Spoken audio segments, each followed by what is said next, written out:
i weddio. Diolch yn ei ti unwaith eto, Dduw, am gyfle arall i ddod yma ger dy fron, ac i ni yn cyflwyno'n hamser i ti, yn gofyn i ti, dywallt ysbryd arnom ac i bresynoli dy hun yn ein plith. Nertha ni nawr yn ein haddoliad, i ni'n gofyn hyn oll trwy enw ac heiddiant ein harglwydd Iesu Grist. Amen. Gyrwch ni ddechrau trwy ganu'r emyn rhif 44, fe enaid bendithio'r arglwydd a chofiau holl ddoniau o hyd, maddeuodd dy holl anwireddau a chaodd dy lesgedd i gyd. Emyn rhif 44 gen i sefyll i'w chanu.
Croeso gwasanaeth ar ôl yr oedfa fe fydd na luniaeth ysgafn drws nesaf yn y neuadd. Fe fydd ein cwrdd-gweddi misol yn cael ei gynnal ar y 3 nos Iau o'r mis, sef nos Iau Mehefin y 15fed. Fydd yn hoedfa nesaf pnawn Sul am hanner awr wedi 3.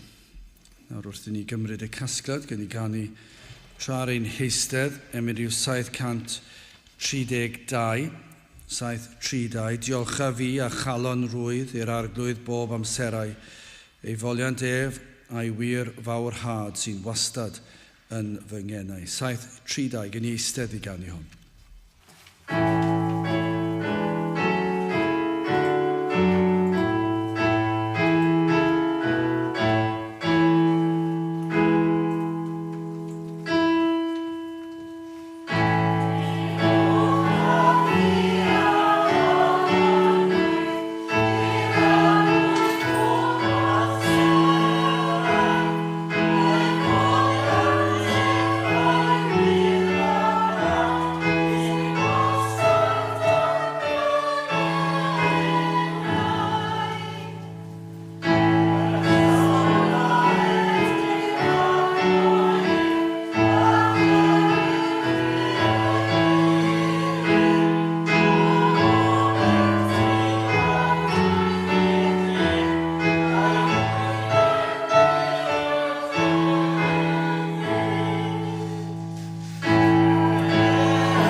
Byddai'n darlleniad o ail ythyr Paul at y Corinthiaid, 2 Corinthiaid ar unfed benod ar 10, penod 11, cyn dechrau yn yr adnod gyntaf. 2 Corinthiaid, penod 11, ac yn dechrau yn yr adnod gyntaf. O na chyd ddygech am y fi ychydig yn fy ffolineb, eithir hefyd cydygwch am y fi, canis eiddigys wyf trosoch ac eiddiged diwiol, canis mi a'ch dyweddiais chwi i un gŵr, i chroddi chwi megis morwyn byr i Crist, ond y mae arnaf ofn rhag mewn modd yn y byd megis y twyllodd y sarf efa trwy eich yfrwystra, felly bod eich meddyliau chwi wedi ei llygru oddi wrth y Symlrwydd sydd yng Crist.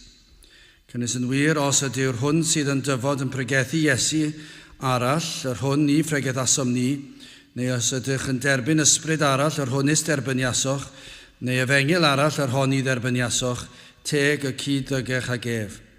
Canis yr ydych yn meddwl na bu mi ddim yn ôl i'r apostolion pennaf, ac os ydwyf hefyd yn anghyfarwydd ar y madrodd, eto nid wyf felly mewn gwybodaeth eithir yn eich plith chwi na ni aglir hawyd yn hollol ym mhob dim.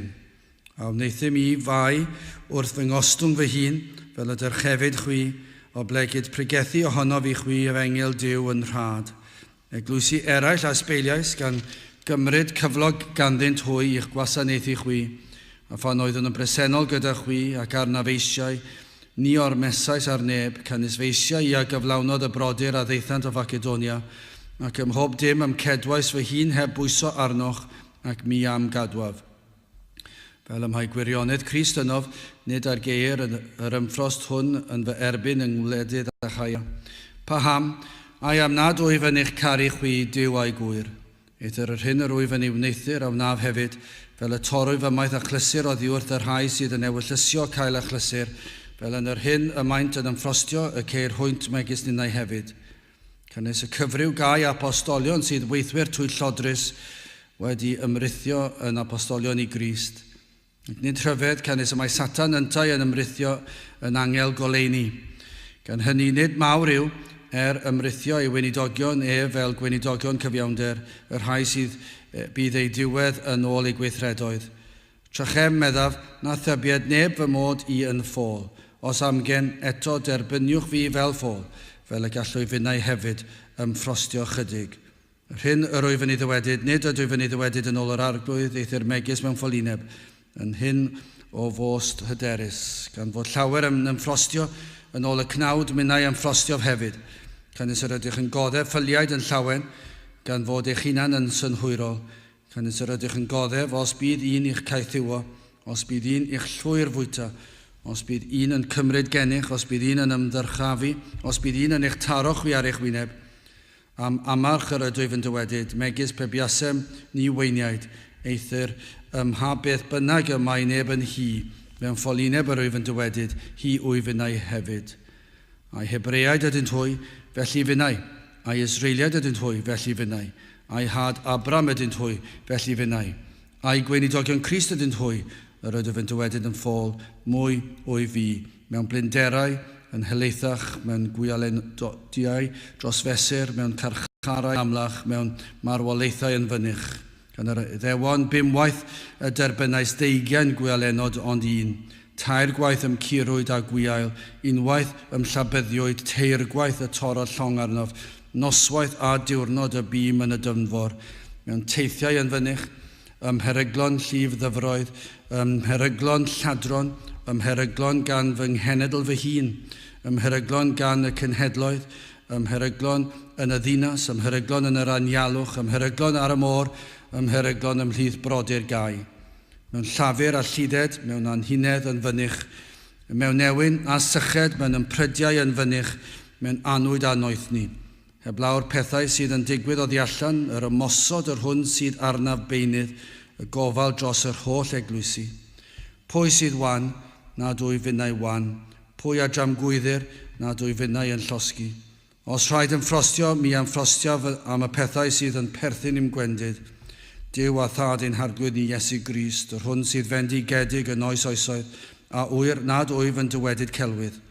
Yn Damascus, y llywydd dan Aretus, y brenin a wyliodd ddinas y Damasgiaid gan ewyllysio fy nali, a thrwy ffenestr mewn basged ymgollyngwyd ar hyd y mur ac y dihengais o'i ddwylo ef. Bydde bendith Duw a'r iair sanctaidd ef. Gadewch ni nawr droi at ein harglwydd mewn gweddi. Diolch yn ei ti unwaith eto, Dduw, am gyfle arall i ddod ger dy fron ac yn dod trwy heiddiannau yr arglwydd Iesu Grist. A thrwy ei enw ef, i ni yn dod ac yn sefyll wrth flaen, yn gwybod ein bod wedi ein maddau, ein golchi yn ei waed ef, a'n gorchuddio gyda'i gyfiawnder ef. Ac felly o Dduw yn hyderus yn dod at y ti ac yn diolch i ti am yr efengil, yn diolch am y newyddion da fod modd i bechaduriaid derbyn maddeuant pechodau.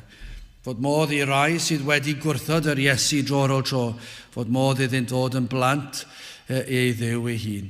Ac o Dduw ein bod yn gallu dy alw yn dad nefo, ac felly o Dduw i ni yn dod fel rhai sydd wedi derbyn y mabwysiad yma, fel rhai sydd nawr yn aelodau o deyrnas di. Ac felly o Dduw i ni yn gofyn i ti edrych arnom yn dy drigaredd i ti ddod ac i dywalt ysbryd arnom i fendithio'n hamser ni yma, gad i ni wybod beth yw dy geisio di, dy foliannu di gyda'n holl nerth. O Dduw i ni yn cwestiynu'n hunan mor aml nad ydyn ni yn dod i geisio dy wyneb fel ag y dylsem, nad ydyn ni yn dyrchafu dy enw yn y modd rwy ti yn ei ddisgwyl ohonom. Mor wan ac mor bell o'r hyn y dylsem fod yw ein haddoliad. Ac felly o Dduw i ni'n gofyn i ti'n helpu ni yn hyn. Ni'n helpu ni i dy ddyrchafu di ac i dyddoli di mewn ysbryd a gwirionedd. Yn ein cylonau, bydd ein cylonau yn plygu ger dy fron ac yn ostyngedig ger dy fron, ond o Dduw hefyd y byddem ni yn ceisio dy ddyrchafu di gorywch pob enw arall. Helpa ni o Dduw yn ein canu ni, yn ein gweddio, yn ein darlleniadau ni, yn y gwrandawiad, yn y cyhoeddi o'r efengil, ym mhob agwedd o'r cyfarfod yma ac ym mhob agwedd o'n bywydau ni, i ni yn gofyn i ti'n helpu ni, i'n rhwystro ni, i'n cadw ni rhag crwydro o'r dde i'r dde ac i'r chwith, i ni gadw'n golygon arna ti yn wastadol. Helpa ni o Dduw yn hyn o beth i ni yn gofyn i ti i'n harwain ni ar hyd y ffordd ar wyt ti'n dymuno i ni fod. Ac o Dduw, i ni yn gofyn pan i ni yn crwydro ar ei ti'n i'n tywys ni nôl. O Dduw, i ni yn cyflwyno'n cyfarfod yma i ti a'r holl y ddydd, i ni yn ddiolchgar i ti am y fraint a rhyddid sydd gennym i gael dod i wrando ar dy air. A gofyn i ti fadden ni nad ydym y manteisio ar y breintiau yma sydd gennym. O Dduw, i ni meddwl cyn lleied o'r efengil sy'n cael ei bregethu yn ein gwlad ni bellach. Ac eto Dduw i ni yn cael yr efengil sanctaidd yma yn cael ei bregethu ni yn ffyddlon sul ar ôl sul.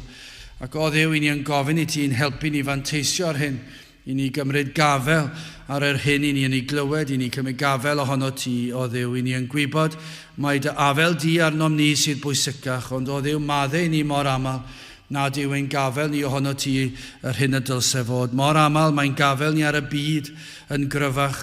Mae'n llygaid yn aml yn troi oddi arna ti tuag at bethau gwag y byd yma. Ac felly o Dduw maddau ni am hyn, a helpa ni fod yr hyn dylsem ni fod. I ni yn gofyn o Dduw felly i ti ddod lawr ac i weithio ni'n plith i agor llygaid y deillion, i agor llygaid yr rhai o Dduw sydd yn meddwl ei bod yn blant i ti ac eto efallai nad ydynt.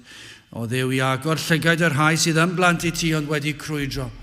O Dduw, i ni yn gwybod fod ysbryd i yn gallu gweithio yn ein celonau ni oll. Ym mha bynnag cyflwr ysbrydol yr ydym ynddi, ni'n gwybod yr wyt ti mewn un oedfa yn gallu delio â phob yr un ohonom.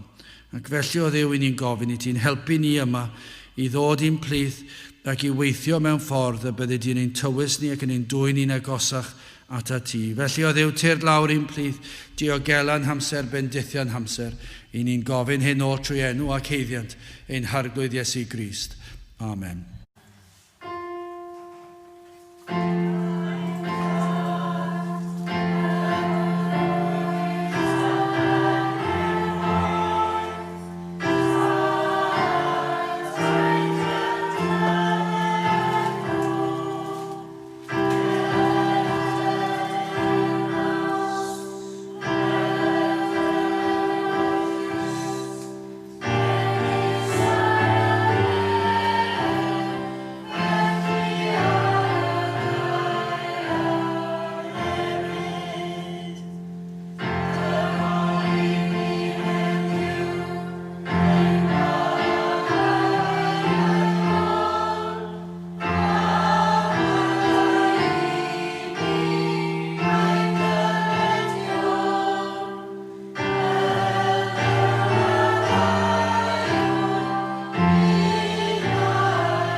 Dewch ni ganu emyn rhif 193, clywch leferydd gras a chariad o galfarian seinion sydd. Wel cedyrn greigiau'n hollti hael yn twllu ganol dydd. Fe orffennwyd dwys ddolefar meichiau mawr.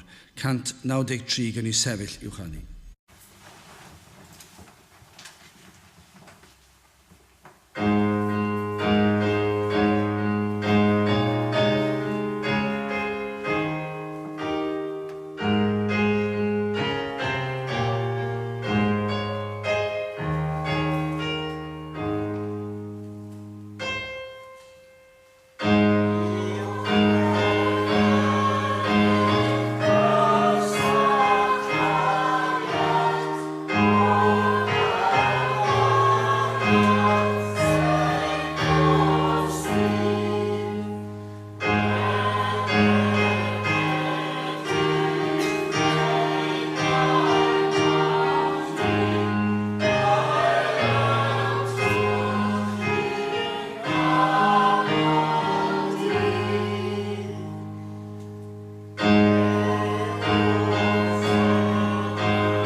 Bydd o'n testyn o'r ail llythyr Paul at y Corinthiaid, pennod 11 a'r 3 adnod. Ond y mae arnaf ofn rhag mewn modd yn y byd megis y twyllodd y sarf Efa trwy ei chyfrwystra, felly bod eich meddyliau chwi wedi ei llygru oddi wrth y symlrwydd sydd yng Crist. Nawr, roedd yr apostol Paul mewn sefyllfa debyg iawn y mae llawer hyd heddi wedi ei hwynebu fel gweision yr arglwydd ac fel y saint. Yr oedd wedi dioddef ymosodiad ar ei berson, ar ei gymeriad, ar ei swydd fel gwas yr arglwydd, ac ni'n darllen yn yr 2 adnod gyntaf.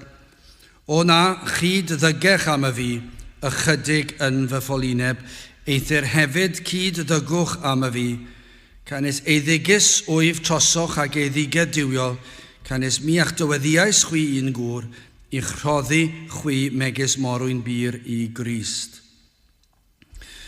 Mae fel petai yn ymddiheirio ei fod yn gorfod cyfiawnhau ei safle, os mae dyna yw'r gair.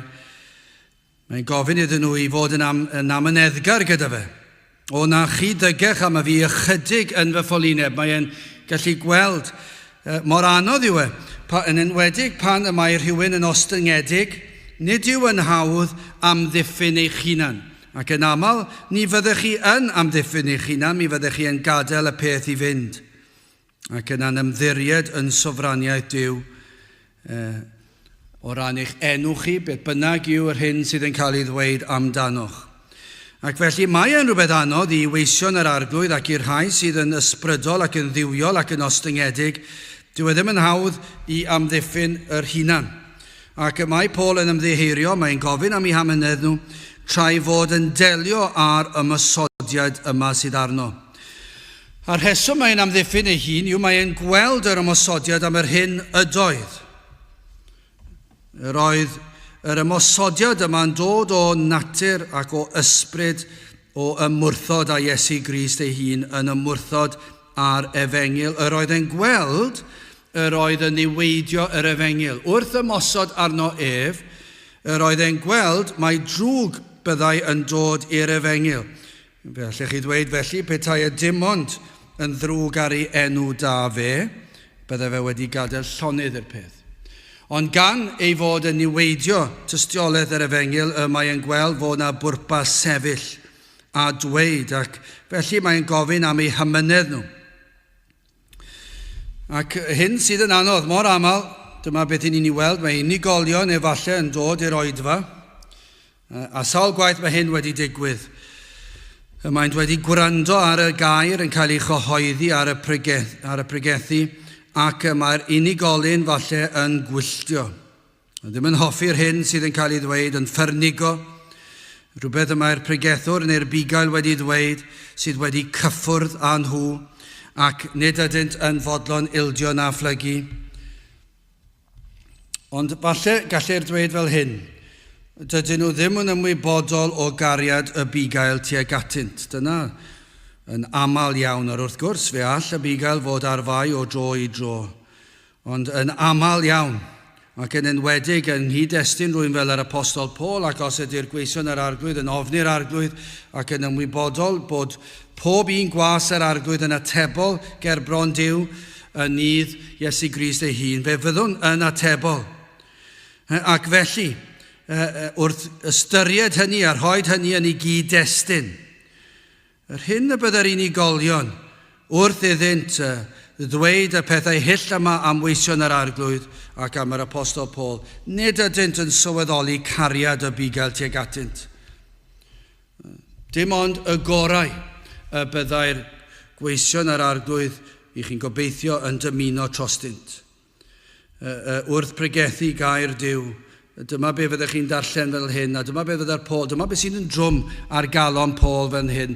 Mae'n clywed y pethau hyll yma'n cael ei ddweud amdano ar tanseilio ei berson a'i gymeriad a'i swydd.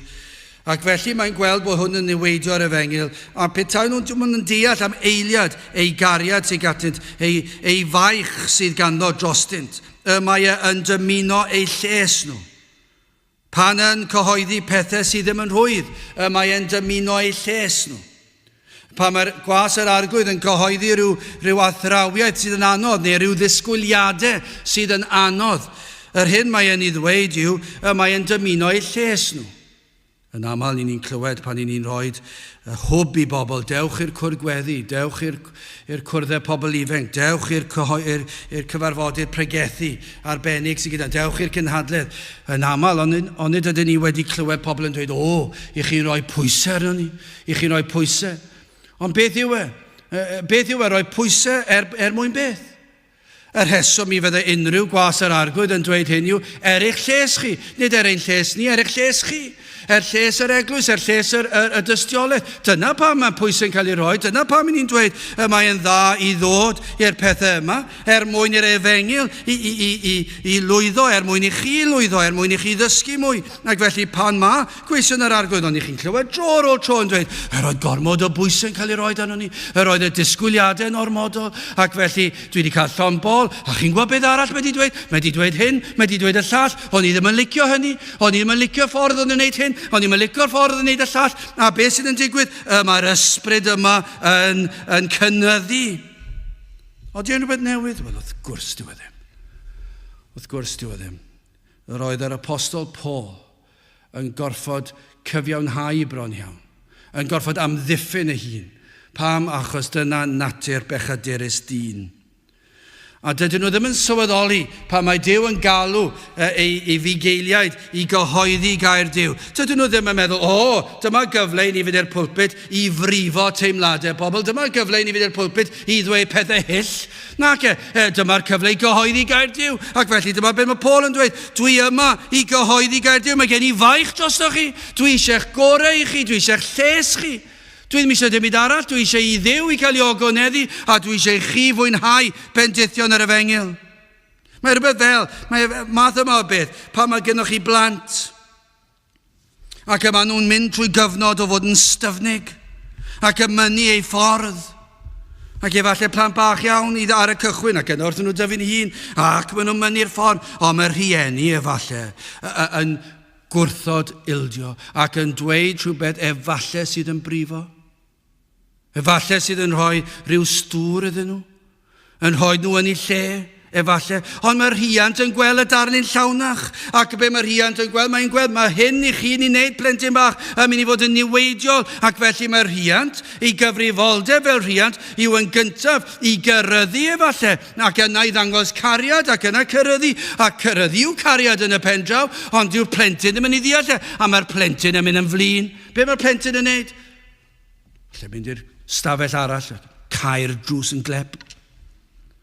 Gwrthod dod mas efallai. Dwi ddim yn dod mas. Dwi ddim wedi cael fy ffordd. Dwi eisiau fy ffordd. Ond ydy hwnna fel mae sawl eglwys yn bihafio.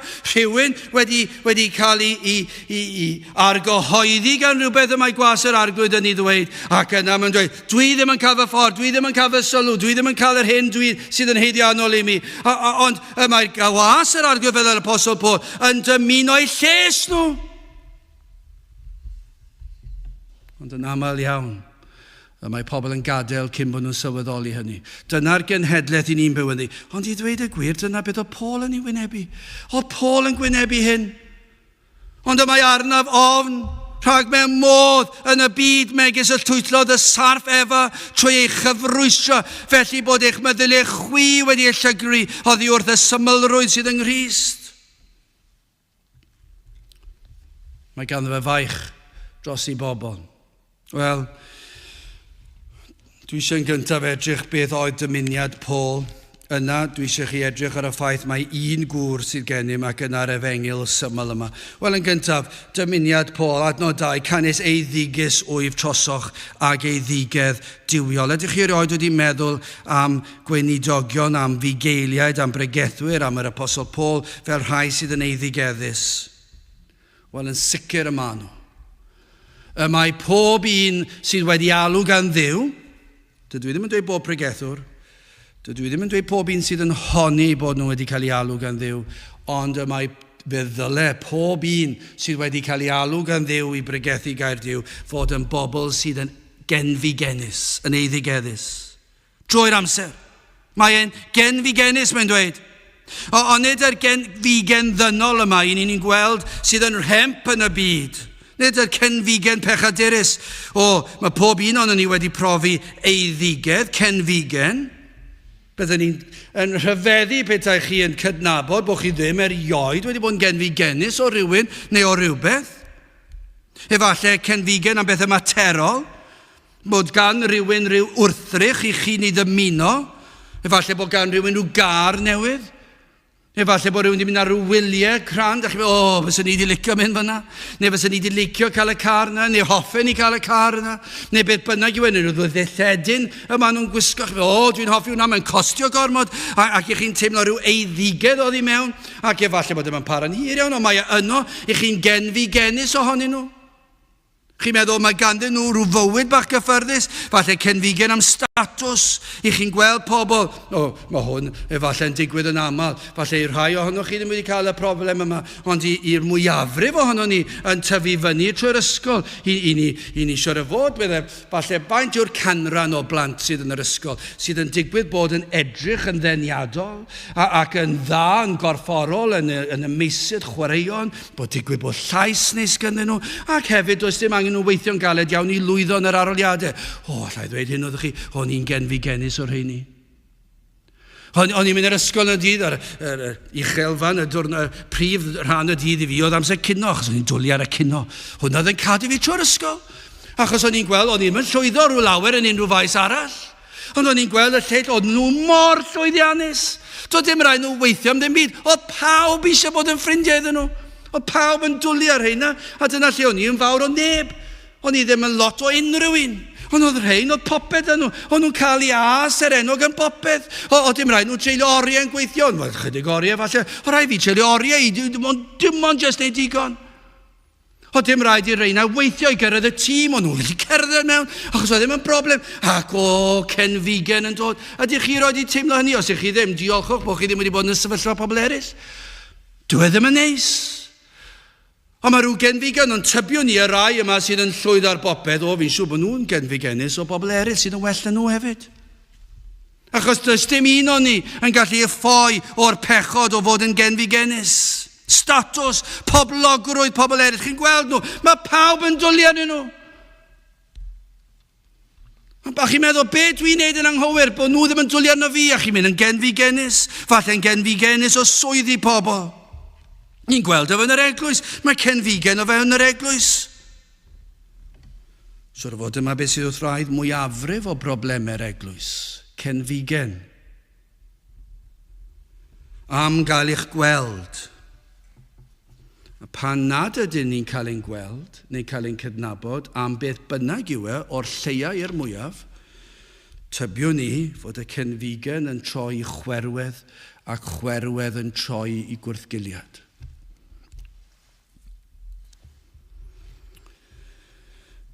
Ond hyd yn oed pregethwyr yn gallu fod yn eog o genfigen ddynol.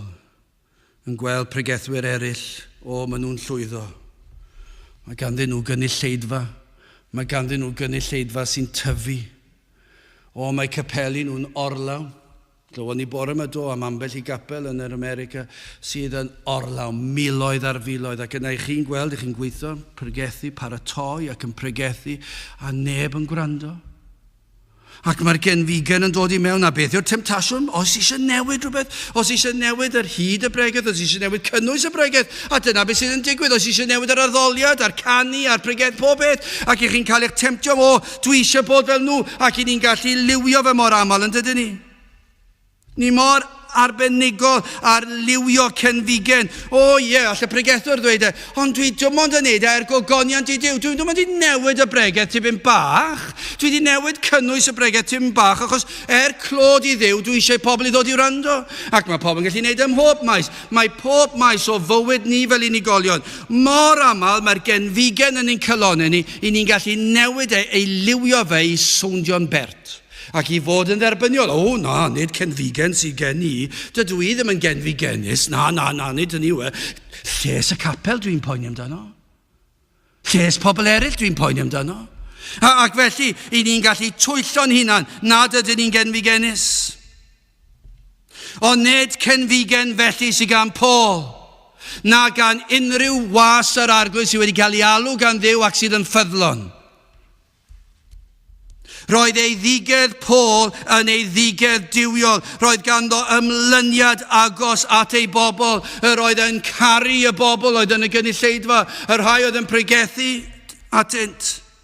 Nid oedd am ei niweidio. Beth bynnag roedden nhw yn ei feddwl ohono fe, doedd ddim am ei niweidio nhw. Roedd am ei lles nhw. Hyd yn oed allech chi feddwl yn yr oes yma, sawl person sydd wedi parddio gweithio yn yr arglwydd. Falle mwy yn yr oes yma nag unrhyw oes arall, dwi ddim yn gwybod. Mae'n teimlo felly achos ni'n byw yn yr oes yma. Ond mae fel petai pobl yn parddio gweithio yn yr arglwydd. A sut ni'n teimlo tuag atyn nhw? Dwi ddim yn neis nag yw. Ond y gobaith yw ein bod ni'n eiddigeddus. Mae yna rhyw genfigen diwiol yna i ni'n dymuno ei lles nhw. Mae'n torri'n calonau nhw i weld nhw yn mynd at rhywun arall. At Crist arall, at efengil arall. Ac mae yna rhyw genfigen yna, y cenfigen diwiol yma. Beth bynnag maen nhw'n meddwl am Paul, roedd dal yn dymuno ei lles nhw. Beth bynnag oedd ei cyhyddiadau anheg amdano, roedd ei galon yn dyheu am iddynt cael bendithion ar ôl bendithion. Pam hynny? Wel, yn yr achos yma, fe chwaraeodd Paul rhan bwysig yn ei hachawdwriaeth. Adnod 2, canis ei ddigus wyf trosoch ag ei ddigedd diwiol, pam canis mi a'ch dyweddiais chwi i un gŵr. I chroddi chwi megis morwyn bir i Crist. Mae wedi chwarae'r hand. Lles yr efengil, mae'n gorfod amddiffyn ei hun ac amddiffyn yr efengil. Mae yn rhybuddio'r bobl yma am y peryglon, nid yw am ei gweld yn dioddef, nid yw am weld enw Iesu Grist yn cael ei danseilio. O ran Paul, rhan bach y chwaraeodd yn yr holl broses o iachawdwriaeth, eto i gyd roedd wedi ei freintio a chymryd rhan. Ac yn y darlun fawr yma, Yn nhrefn ffordd iachawdwriaeth. Mae e'n edrych yn rhan bach, ond mae e dal yn rhan bach. Cyn llunio'r byd, ydych chi'n meddwl am ran Paul yn iachawdwriaeth rhain? Mae e'n rhan bach. Pan ni'n meddwl, cyn i'r byd cael ei greu, cyn llunio'r byd, oedd y drindod wrthi'n trefnu ffordd iachawdwriaeth, y tad a'r mab a'r ysbryd glân wrthi yn y cyngor arbennig honno ac yn trafod ffordd iachawdwriaeth. A dyma chi ryfeddod yr Efengyl, yr oedden nhw'n trafod ffordd iachawdwriaeth cyn i Adda ac Efa bechu. Nawr, chi gallu clywed natur dyn pechadurus yn cwyno am hyn ac yn taflu'r bai ar Dduw. Wel, os o Dduw yn gwybod am gwymp Adda ac Efa pam yn y byd, ac all ein ddim fod, pam nath ddim rhwystro'r peth, ac i chi gallu clywed dyn pechadurus balch, ond yr hyn i ni yn ei wybod i hyn, mae ni sydd yn eog, ni sydd yn atebol am ein pechodau, ac nad yw Duw mewn unrhyw ffordd yn anghyfiawn. Ac felly yno yn y cyngor honno cyn seiliad y byd fe etholodd, y rhai y byddai yn dod ato, fe drefnodd y byddai mynedi feiriol, trefnodd y byddai'r mab yn dod. Dyma beth nath fe drefnodd mewn amser penodedig, fydde Iesu Grist yn dod a chyflawni popeth angenreidiol ar gyfer iachawdwriaeth. Yr oedd Duw y tad yn gwybod na fyddai'n bosib i ni gyflawni gofynion y ddeddf. Y ddeddf oedd e wedi rhoi i ni gadw, ond oedd e'n gwybod bod ni'n gallu cadw ond fe roddodd e mwyn i ddangos i ni'n cyflwr ein pechod. Felly fe drefnodd bydde Iesu Grist yn dod ac yn clawnu'r gyfraith yn ein lle ni. Dyma oedd y trefniad, dyma ffordd iachawdwriaeth cyn llunio'r byd. Fe drefnodd bydde Iesu Grist yn dod, ond oedd e'n hefyd yn gwybod y byddai'r rhaid cosbi pechod. A beth na Duw y tad a'r mab a'r ysbryd glân, fe drefnodd nhw y bydde Iesu Grist yn dod ac bydde'n mynd i'r a chymeryd ein cosb ar y groes yn ein lle ni. Trefnodd hyn oll cyn llunio'r byd. Ond yna unwaith creuwyd y byd, i ni'n darllen am hanes y byd, sut y daeth hyn oll i fydolaeth. A thrwy gydol yr Hen Testament, i ni'n clywed am ddyfodiad yr un yma, y Meseia, a fyddai yn achub ei bobl. Dyma be mae'r holl Hen Testament yn sôn amdano. I'w cyfeirio at y digwyddiad yma yn hanes y byd, yr un mwyaf pwysig, a byddai Meseia yn dod. A dyna be ddigwyddodd. Fe ddath ac fe anwyd yn Faban y Methlem. Ac yna ni'n cael holl hanes ei fywyd, a'i farwolaeth, a'i atgyfodiad, a'i esgyniad. Ac yna ni'n cael yn yr ysgrythur disgrifiad am waith yr ysbryd glân, sut y mae wrthi yn gweithio ar yr enaid, eich enaid chi, trwy ragluniaethau bywyd. Dyma chi ddarlun iachawdwriaeth, trwy ragluniaethau bywyd, o'r greadydd, cyn y greadigedd, fe drefnodd Duw. Trwy'r holl gwahanol bobloedd sydd wedi bod ar y ddaear, a'r holl digwyddiadau hanesyddol, yr holl tywydd sydd wedi bod yn y byd, a'r hyn sydd yn cael ei effeithio y daear grynfeydd, y llosg fynyddoedd, yr holl beth yma i gyd yn effeithio pwy sy'n mynd i fyw ble a phryd. Pan i'ch meddwl am y Cymru Cymraeg, ble ddeithon ni? Y Galatiaid, i'ch meddwl am y Celtiaid yn dod ac yn teithio trwy Ewrop. A mae'r holl ddigwyddiadau hanes a'r rhagluniaethau Duw yn trefnu bod ni fan hyn fel Cymru Cymraeg heddi. A'r holl digwyddiadau yn ein teuluoedd personol ni ers iddyn nhw ymsefydlu yma yng Nghymru.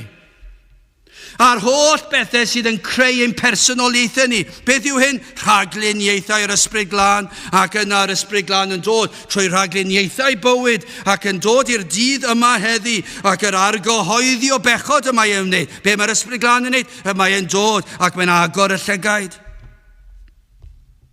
Lle gynt i ni'n gwneud sawl peth heb ystyried o gwbl ein gweithredoedd. Ond nawr, trwy waith yr ysbryd glân, i ni'n teimlo'n euog ac i ni'n gweld ein brynt ni. Mae'r ysbryd glân wrthi yn dangos i ni yr hyn am nath Iesu Grist drosom ni. Yn sydyn iawn i ni'n ffeindio'n hun am yn oedfa. Ac efallai wedi bod mewn sawl oedfa, ond am ryw reswm ddim wedi gwrando'n iawn. Ond yna ryw oedfa iddo ddod ac iddo'n deffro ni, ein siglo ni, ac i agor ein llygad ni, ac i ddadwneud ein clustia ni, so bod ni'n gallu clywed. Dyna be mae'r ysbryd glân yn ei wneud. Ac yna mae'n plannu'r hedyn, sancteiddrwydd o fywyd yn ein heneidiau. A be mae Paul yn dweud, yna yn yr holl ragluniaethau hynny, yn rhefn iachawdwriaeth, caniatawyd iddo fe bregethu Iesu Grist. Ymhlith yr holl apostolion, disgyblion, pregethwyr, proffwydi a'r bugeiliaid sydd wedi bod yn ei ragluniaethau fe fydd o drefnu iddo fe bregethu neges am Iesu Grist. Ac yna, caniatawyd iddo arwain enaid at droed y groes, a gweld yr hyn a wnaeth Iesu Grist droston. Ac yn rhan bach o gymharu â gwaith y drindod cyn llunio'r byd, ac yn y gweithredu'r cynllun i Iesu Grist dod, e proffwydi gyhoeddi Iesu Grist, ac yna Iesu Grist dod, ac iddo gyflawni'r ddedd a marw ar y groes, at gyfodi ar y trydydd dydd, esgyn i'r nef, a'r ysbryd glân yn cael ei anfod nôl, ac i'r ysbryd glân wneud yr holl waith, yn hyn i gyd, mae Paul dal yn cael rhan bach. Ond Duw sy'n dal yn neud y cyfan, ond yn yr hagluniaethau yma, yn rhefn iachawdwriaeth, fe rhoddwyd cyfrifoldeb i Paul. Ac mae gwaith yr arglwydd yn llwyr ydyw, mae calon Paul yn torri. O feddwl ei fod wedi bod yn rhan o'r broses, ac nawr fe wel niwed yn digwydd i'r rhain. Mae'n gweld rhain sydd wedi dod i gredu trwy fy mhregethu fi, ac mae yna niwed yn digwydd yn nhw. Dyn nhw ddim yn dod i'r cwrgweddi dim mwy. Dyn nhw ddim eisiau dod i'r oedfa bregethu. Dyn nhw ddim eisiau dod i'r cynhadledd. Dyn nhw ddim eisiau dod ar y sil dwywaith. Dyn nhw ddim yn gweld pwysigrwydd. Mae'r rhain yn dweud pethau amdana i. Mae'r rhain yn dod ac yn parddio fy statws yn dweud, dwi ti ddim wedi dalw, mi rwy ti'n anghywir yn hyn a llall, a dwi ddim yn licio hyn a llall amdana ti. Ac mae galon yn torri. Pam? A yw Paul yn poenio achos bod ei enw da fe wedi cael ei niweidio? Wrth gwrs dyw e ddim. Mae'n gweld trefn iachawdwriaeth. Ac mae'n gweld, chi Corinthiaid, i chi'n cael eich twyllo, ac i chi'n cael eich tynnu ffwrdd o Iesu Grist, ac mae'r efengil yn cael ei niweidio. Dyw e ddim eisiau gweld niwed iddyn nhw. Mae am ei hamddiffyn o gau a thrawon. Mae Paul yn gweld, mae yna hereticiaid yn dod mewn, mae gau a thrawon yn dod i mewn, ac maen nhw'n dysgu celwydd. A dyw e ddim eisiau gweld rhain yn cael ei tynnu ffwrdd, dyw e ddim eisiau gweld rhain yn cael ei niweidio. Rhai a fyddai'n cael ei tynnu i ffwrdd o Symlrwydd yr efengil. Dyna i faich e. Mae'r efengil mor bir, mae e mor syml. Ac mae Paul am ei cyflwyno nhw yn bir, heb ei llygru ar y dydd olaf i Iesu Grist, yn lan, yn sanctaidd ac yn ffyddlon. Dyna be mae Paul eisiau. Dwi'n eisiau dim byd arall. Dwi'n ddim eisiau dyn nhw fynd rown a dweud pa mor wych. Dwi'n eisiau dyn nhw fynd rown a dweud, wy ti'n enwog. Dwi'n ddim eisiau yna. Mae eisiau gweld rhain yn cael ei cyflwyno i'r briodfab ar y dydd olaf yna. Mae gan rhain fywyd ac maen nhw wedi proffesu Iesu Grist. Maen nhw'n honni fod yn blant i Dduw. Ac nawr be mae Paul yn dweud, dwi eisiau cyflwyno chi i Grist. Y briodferch i'r briodfab, dwi eisiau cyflwyno chi heb eich llygru. Dwi ddim eisiau dim byd fod i'ch niweidio chi, dwi eisiau chi fod yn ffyddlon, a dwi eisiau i'ch dod â chi i'r gorlan yn ddiogel fel petai. Dyna yw ei ddymuniad e. A dyna yw dymuniad pob gwas yr arglwydd ffyddlon.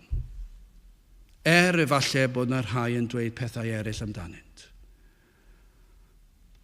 Mae gadewch i ni symud ymlaen un gŵr canys mi a'ch dyweddies chwi i un gŵr. I chroddi chwi megis morwyn bir i Grist. Does dim amheuaeth am ffyddlondeb y briodfab. A tuag at ei bobl, nag oes, ni'n gwybod hynny, oes angen dweud llawer am hynny. A oes na amheuaeth am ffyddlondeb Iesu Grist tuag at ei blant, at ei bobl. At yr eglwys, ond mae Paul yn bryderus am y briod ferch, am yr eglwys, am y rhai sy'n proffesu. Mae a chonsern dros nhw am y saint am ei ffyddlondeb hwy tuag ato ef. Does dim amheuaeth am ffyddlondeb Crist tuag ato ni, does dim cwestiwn am hynny, ond mae na gwestiwn am ein ffyddlondeb ni tuag at Grist. Ac mae Paul am ein cyflwyno'r Corinthiaid yn bir ac yn lan i Iesu Grist o feddwl am gariad Crist tuag atom ni. Pan i chi meddwl am gariad Iesu Grist, y briodfab, fe adawodd Iesu Grist yn ef ei gartref i ddod i fyd a fyddai yn ei wrthod, ac fe ath e'r groes lle dioddefodd digofaint y tad yn cael ei dywall arno, cosbedigaeth trygwyddol am bob un o'i bobl arno ef ei hun. O, mae wedi addo. Unwaith yr ydym yn eiddo iddo, yna yr ydym yn eiddo iddo am byth. Dyna chi pa mor ffyddlon yw'r briodfab i'r briodferch. Mi dyweddiais chwi i un gŵr, ac fe fydd y gŵr yma'n ffyddlon i chi. Fe fydd yn ffyddlon i chi trwy gydol eich bywyd. Ni fydd byth yn troi cefn arnom. Sicr wedi iddo ddioddef cymaint trostom. Mae ei berthynas â ni yn un sydd yn golygu ei fod yn cydymdeimlo i ni. Fel y mae gŵr yn cydymdeimlo a'i wraig. Y mae'r briodfab yn cydymdeimlo a'r briodferch, a'r eglwys, a'r saint, trwy holl dreialon bywyd, trwy holl anhawsterau a thristwch bywyd. Mae Iesu Grist yn deall, mae e'n cydymdeimlo, mae e fel y briodfab yn darparu popeth ar ein cyfer ni. Y mae'r briodfab yma, mae eisiau gofalu am ei saint, am ei eglwys, edrycho ar yr holl anghenion ei bobl, ac mae e'n trefnu pob dim fe drefna o'r materol, y meddyliol, yr ysbrydol, trwy ei ragluniaethau. Mae Iesu Grist yn trefnu fod pob dim, pob sefyllfa yn cydweithio ein daioni ni. Dyma be mae'r briodfab yma fel, y gŵr yma, y gŵr perffaith yma. Mae ef yn gofalu cymaint fod pob peth yn cydweithio ein daioni ni. Iesu Grist wedi talu'n holl ddyledion ni. Fe drefnodd hynny ar y groes. Roedd y tad yn fodlon a'i fab. Mae ein priodfab yn caniatáu i ni fwynhau cymundeb ag ef. I ni'n gallu mwynhau cymdeithas agos fel gŵr gyda'i wraig. Ond yma i chi enghraifft perffaith. Mae'r briodfab yma yn caniatáu i'r briodferch fwynhau cymdeithas ag ef. Yn ddyddiol wrth i ni ddarllen ei air. Mae e'n agosau atom. Mae e'n ein cysuro ni. Mae e'n ein nerthu ni. Mae e'n ein harwain ni trwy ei air. Wrth i ni siarad ag ef trwy weddi. Mae e'n dod yn agos atom. Ac yn ein sicrhau ei fod yn agos atom. Ac i ni'n teimlo ei agosatrwydd atom yn aml yn ein bywydau ni. I ni'n teimlo fod ei bresenoldeb yn agos. Dyma i chi briodfab. Dyma chi'r gŵr perffaith. A mae'r gŵr yma yn ystod y dydd yn dod ac yn mynwesu'r enaid o dro i dro. Mae'n dod i fyny at yr enaid a mae'n atgoffa chi. Falle bod chi newydd gan i'r emyn dwed dy fod yn eiddo i mi mewn llythrennau eglur clir. Ac yna mae'n dod. Mae'n dweud, mi rwy ti yn eiddo i mi.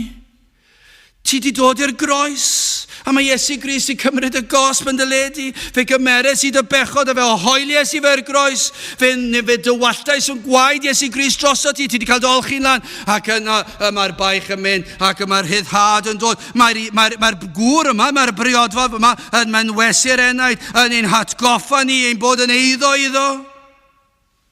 O, mae'r briodfab yma yn ein hamddiffyn ni. Lle chi ddychmygu gŵr yn amddiffyn o wraig. Lle chi ddychmygu rhai efallai yn cerdded lawr y stryd, a chi'n gweld rhai sy'n mynd i achosi peryg. Pe fydda'r gŵr yn gwneud? Mi fydda'r gŵr yn mynd a sefyll rhwng nhw a'r wraig. Dwi ddim eisiau dim byd i amharu ar y wraig. Fydda'n dweud, cer i ffwrdd, a mi fydda'n fodlon dioddef mwyn y wraig i amddiffyn. Ond llawer mwy y briodfab, mae'n amddiffyn ni o bob un o dreialon bywyd. O holl bigellau tanllyd y fall, mae'n amddiffyn ei blant. Y briodferch. Mae'n rhoi gras a nerth ar gyfer pob digwyddiad bywyd. Ac fe all y briodferch, y saint, y Cristnogion, fanteisio a'r holl addewidion ei gyfamod â ni. O, mae'r Iesu Grist wedi rhoi addewidion ar ôl addewidion ar ôl addewidion cyfamod i ni.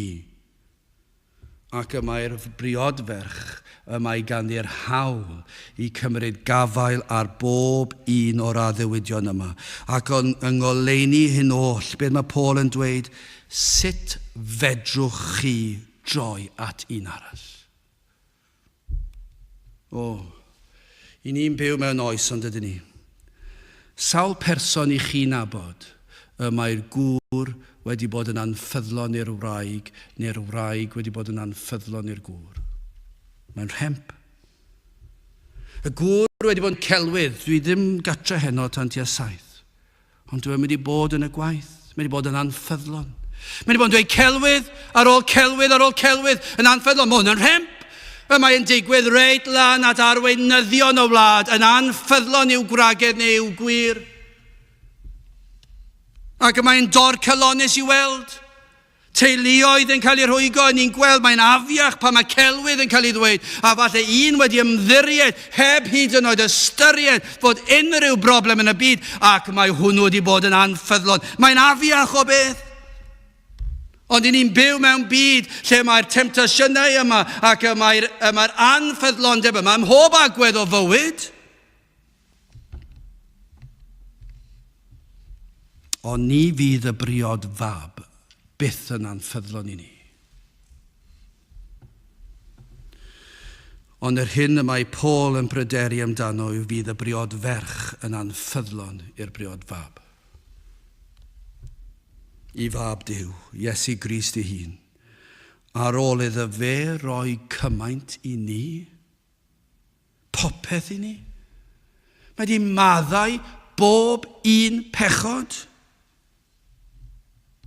Mae di roed ei sancteiddrwydd I ni'r hedyn sancteiddrwydd yn ein heneidiau. Mae di roed ei gyfiawnder I ni. Mae di roed bywyd tragwyddol I ni. Mae di roed addewidion diri I ni. Dyna chi briodfa, dyna chi gŵr. Un gŵr sydd gyda ni. A dyna chi gŵr ffyddlon. Ac mae Paul wedi cyflwyno y Corinthiaid. A mae'n dweud, dwi am eich cyflwyno chi fy mhlant fel yn yr arglwydd fel betai. Dwi am eich cyflwyno chi yn lan ac yn bir i'r briod fab. Ond peidiwch da chi a cael eich twyllo. Peidiwch a bod yn anffyddlon I hwn. Pan mae ef wedi bod mor ffyddlon I chi. Wel I orffen, beth am yr efengyl syml yma. Drychwch ar y drydydd arnod. Ond mae arnaf ofn. Mae Paul yn ofnus fan hyn. Rhag mewn modd yn y byd, unrhyw fodd. Megis y twyllodd y sarf Efa trwy ei chyfrwystra, felly bod eich meddyliau chwi wedi ei llygru oddi wrth y symlrwydd sydd yng Nghist. Roedd yn ofnus, gwybu pa mor hwydd y gall y Corinthiaid symud ei hudo, dyna'r term, ei hudo, ei denu I ffwrdd o symlrwydd yr efengyl. Gallan dildio I demtasiwn a throi at Grist arall. Glywon ni hynny bore yma do. Am yr enw arall, am y Crist arall, yr efengyl arall. Pobl yn cyhoeddi'r efengyl, ond nid yr efengyl iawn yw hi. A dyma be mae Paul yn bryderus amdano. Dwi ddim am I chi cael eich twyllo gan bobl fydd yn cyflwyno Crist I chi, ond nid y Crist iawn. Efengyl I chi, ond nid yr efengyl iawn. A gallwch chi ildio I temptasiwn. Peidiwch a gosod eich chi mewn sefyllfa lle cewch eich temtio. Dyna chi gyngor, da I unrhyw un mewn bywyd. Peidiwch a rhoi eich chi mewn sefyllfa lle gallwch chi fod yn anffyddlon a cael eich temtio I wneud yr hyn a ddylsech I wneud. Peidiwch ar un fath yn yr eglwys. Peidiwch a rhoi eich chi mewn sefyllfa. Byddwch yn genfigennus, yn eiddigennus, yn ddiwiol o'ch enaid chi. Peidiwch a roed eich chi mewn sefyllfa lle na chlywch chi'r efengyl sanctaidd. Peidiwch a roed eich chi na ni glywed gai a thrawiaeth a ddoliad y byd. Peidiwch a gadael I hyn ddigwydd. Mae Paul yn gweld y sefyllfa'n ddifrifol. Nid chwarae bach oedd hyn, fe gymharodd digwyddiad mwyaf trychinebus a fuodd erioed. Pan bu Efa ei thwyllo gan yr un drwg y sarf. Chi roed I meddwl am ddifrifoldeb beth nath Satan I Efa, ei thwyllo hi. A beth oedd canlyniadau y digwyddiad bach yna? Efa yn credu Satan, yn cymeryd o'r ffrwyth. Beth ddigwyddodd?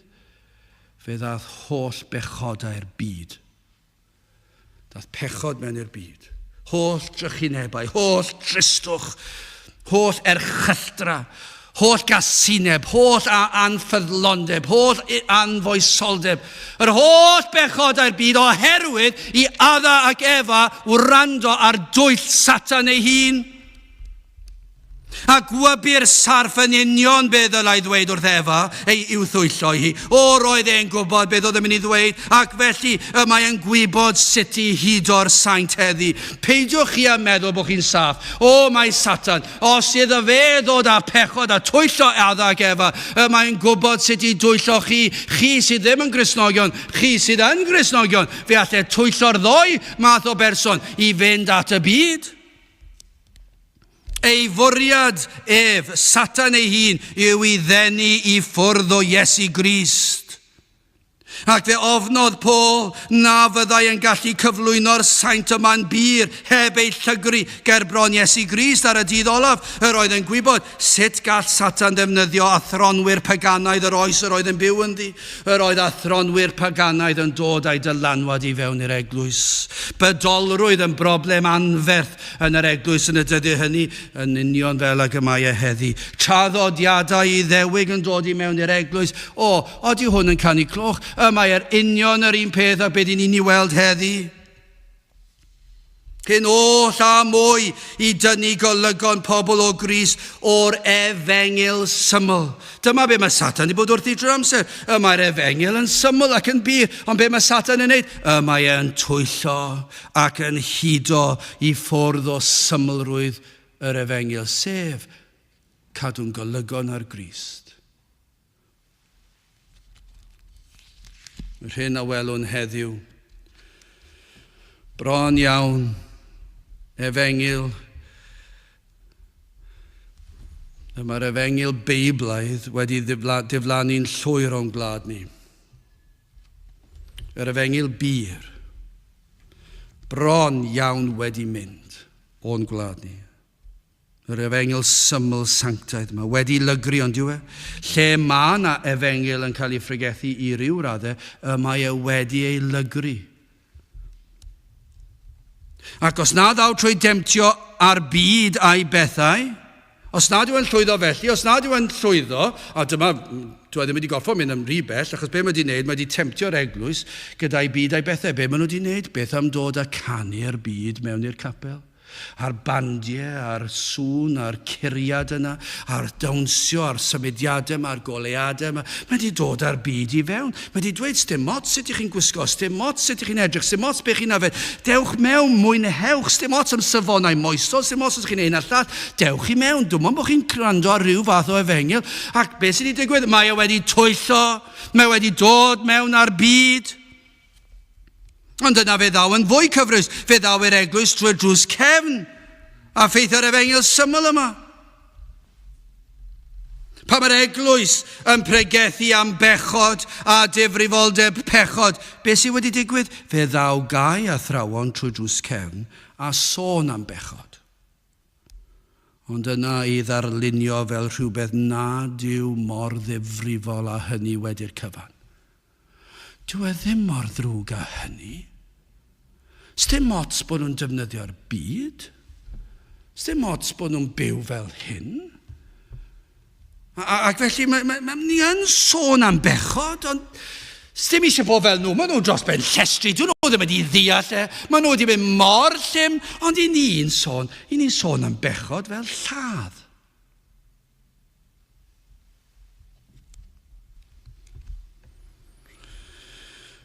Yr efengil yn capelu ffyddlon yn cyhoeddi a difeirwch ac ymwahaniad o'r byd.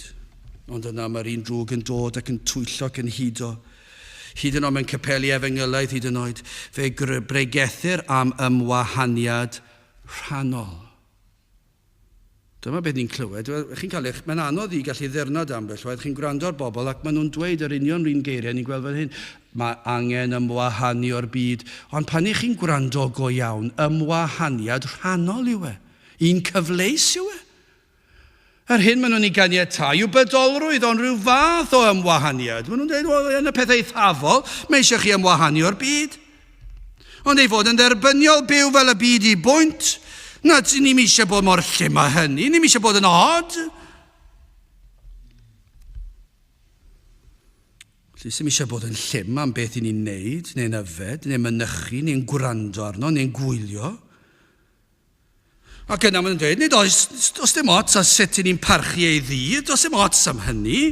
I ni'n credu, a falle fydd nhw'n pregethu, mae'n bwysig dod i cwrdd ar y sul. Ambell waith. Falle byddwn yn dweud, mae yna le i ddydd yr arglwydd, ond i ni ddim yn gallu gadw bob dydd yr arglwydd, a felly does dim ots os i ni ddim yn cael sawl cwrdd, ac os ambell i sul bod ni'n cael cwrdd o gwbl.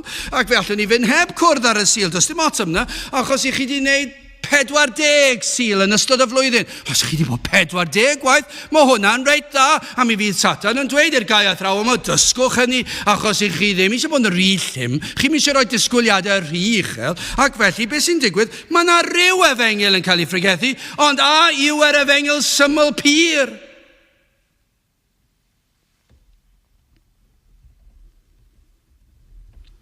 Mae'r efengil yn cael ei chyhoeddi o'r angen i'r bechadur edifeiriol ddod yn waglaw at Crist ac at o ef yn unig, i ddod at roed y groes, ac mae Crist yn unig gall gymryd ein pechod a'i hoelio i'w groes.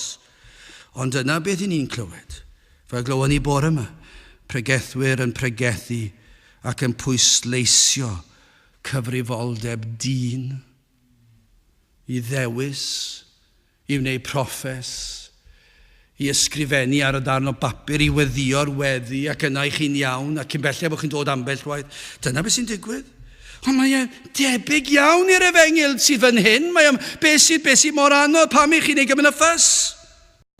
Ac maen nhw'n dweud, mae dyn sydd yn troi at Crist, mae dyn sydd yn dewis credu, ac felly yn yr oedfaon, ceir ymdrech fawr i ddenu dyn. Dyma beth yw'r broblem heddi, oherwydd gai a thrawiaeth yn ei dysgeidiaeth nhw, nawr mae'r pwysles wedi dod ar ddyn i ddenu dyn mewn i'r capel, ac i berswadio dyn i gredu, ac felly mae'r holl bwysles ar y pregethu wedi newid, a ddim yn dibynnu ar yr ysbryd glân i wneud y gwaith, felly mae'r holl bwysles arno fi i'ch perswadio chi i gredu.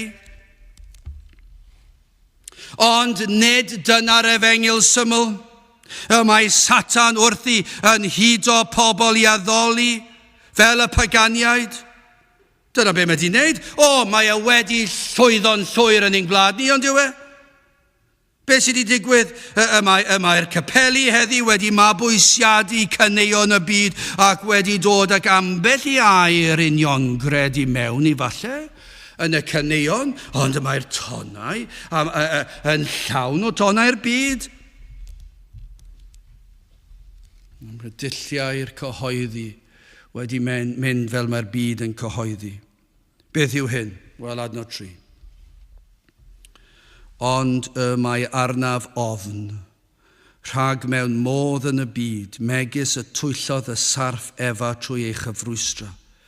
Felly bod eich meddyliau chwi wedi ei llygru oddi wrth y symlrwydd sydd yng Nghist. Hyn oedd yn wir blynyddoedd yn ôl. Falle pan yr oedd yr efengil yn cael ei ffrigethu, yr oedd na argyhoeddiad o bechod yn digwydd, a Crist yn cael ei ddyrchafu fel yr unig ffordd. A'r enaid yn plygu ac yn cyffesu ac yn edifeirio, ac yna'r rhodd o ffydd yn cael ei roed, a'r enaid yn ymddiried yn llwyr yn Iesu Grist am iachawdwriaeth. A beth sy'n digwydd? Mae'r hedyn wedi cael ei blannu yn yr enaid, ac mae yna newid yn digwydd mewn bywyd. Sut oedd y newid yn digwydd? Dyw'r unigolyn ddim yn gallu esbonio'r peth. Mae'n wyrth, mae'r ysbryd glân wedi peri newid, ymwahaniad o'r byd, sancteiddrwydd. Ond nid yw hynny yma bellach yn ein gwlad ni. Nawr i ni'n gweld bydolrwydd, mwy o fydolrwydd na'r byd ei hun yn yr eglwys. Mae Paul yn disgrifio'r hyn am beth ydyw. Be mae Paul yn dweud, yr hyn dwi'n ei weld, pan mae gai a thrawon yn eich twyllo chi o symlrwydd yr efengil, ei fod wedi dod o Satan ei hun. O'r un drwg. Dyna beth mae'n dweud. Mae wedi hudo, fel yr hudodd Efa ar ddechrau'r byd. Be mae'n dweud, peidiwch a cael eich twyllo, Cadwch eich llygaid ar Iesu Grist ac arno ef yn unig. Fe yw eich gŵr chi. Fe yw'r briodfab. Peidiwch â bod yn anffyddlon yw hwn. Edrychwch arno ef. Peidiwch gael eich twyllo i fynd ffordd arall a ffordd hyn a ffordd llall. Cadwch eich llygaid ar Grist. Addolwch ef mewn symlrwydd. Mae rhaid yr addoliad fod yn bir ac yn lan i fod o'r galon, lle mae'r galon yn pwyso'n llwyr ar Grist. Ac wedi gweld ei iogrwydd, ac wedi gweld yr hyn a wnaeth Iesu Grist ar y groes, wedi gweld yr hyn a wnaeth Iesu Grist yn cyflawn i'r ddedd. A be mae'r enaid yma'n wneud? Yr un sydd wedi derbyn maddeuant pechodau, sydd wedi derbyn i bywyd tragwyddol. Be mae'r enaid yma'n wneud mewn addoliad yw plygu a chanu ei glodydd o ddiolchgarwch am yr hyn a wnaeth Iesu Grist drosto. Beth ni'n darllen yn llythyr cyntaf Paul at y Corinthiaid. Pennod 2 adnod 2. Cynnes ni fernais i mi wybod dim yn eich plith, ond Iesu Grist a hwnnw wedi ei groeshoelio. Dyna i chi symlrwydd yr Efengyl. Ond pan y mae'r enaid yn pwyso'n llwyr ar Grist, i ni'n gweld fod y bywyd yn dilyn. Ond roedd Paul yn ofni bod yna rhai yn cael ei tynnu ffwrdd. Falle bod yna rhai o ddim wir wedi deall yn y lle cyntaf. Beth sy'n digwydd yn nhw? Maen nhw wedi cael eu twyllo ac maen nhw'n mynd ar hyd rhyw efengyl arall. Falle rhai sydd wedi dod i gredu. Ond fydd rhai'n wedi ei llygru. Ac yn y dydd hwnnw fydd Paul yn dod ac yn cyflwyno rhai'n gerbron Crist, ond bydd rhai'n wedi ei llygru. Beth mae eisiau? Peidiwch a cael eich llygru. Wel, chi sydd fan hyn prynhawn yma. Ydych chi'n pwyso'n llwyr ar Grist? Ydych chi wedi gweld eich pechod? Ydych chi wedi gweld rhyfeddod Crist? Ai fe yw popeth i chi? Ac os ydych chi wedi deall hynny, cadwch eich llygaid arno ef yn bir ac yn lan. Ond y mae arnaf ofn. Rhag fe modd yn y byd, megis y twyllodd y sarf efa trwy eich hyfrwystro.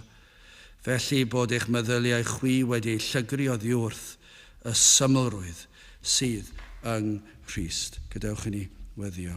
O Dduw, helpa ni yn dy dri garedd. O Dduw, helpa ni'n gadw'n llyged arna ti, beidio cael ein twyllo, cael ein hudo gan yr un drwg, i droi ein golygon oddi ar yr arglwydd Iesu Grist. Gad i ni fod yn ffyddlon.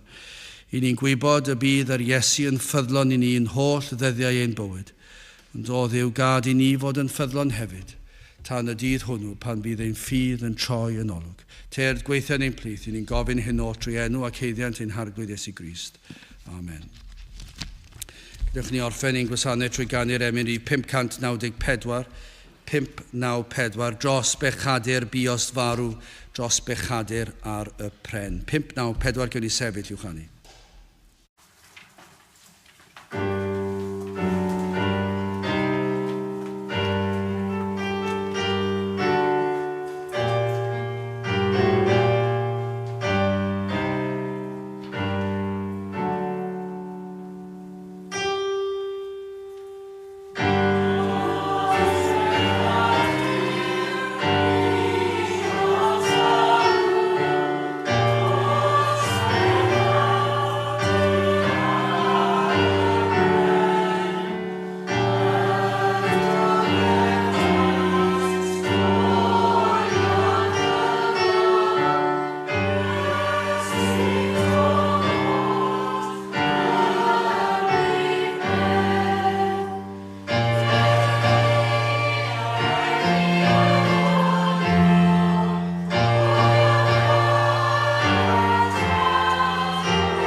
A nawr bydd ydi ras ein harglwydd Iesu Crist a chariad Duw a chymdeithas yr ysbryd glân fod gyda chwi oll hyd byth. Amen.